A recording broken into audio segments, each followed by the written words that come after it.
Big breaking news చూస్తున్నాం. తిరుపతి చరిత్రలో ఎన్నడూ జరగని విషాదం చోటు చేసుకుంది.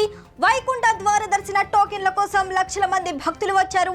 అయితే టీటీడీ అధికారులు మాత్రం ఏదో మొక్కుబడిగా చూసి వెళ్లిపోయారు. అత్యధిక సమయం భక్తులను క్యూ లైన్ లో ఉంచి ఒక్కసారిగా గేట్లు తెరవడంతో తొక్కిసలాట జరిగింది. భక్తులు ఒక్కసారిగా దూసుకురావడంతో పోలీసులు కూడా ఏమీ చేయలేక చేతులెత్తేశారు. ఈ తొక్కిసలాటలో గాయపడిన వారిని ఆసుపత్రికి తరలించారు. అయితే ఆసుపత్రిలో చికిత్స పొందుతూ 5 భక్తులు మృతి చెందారు.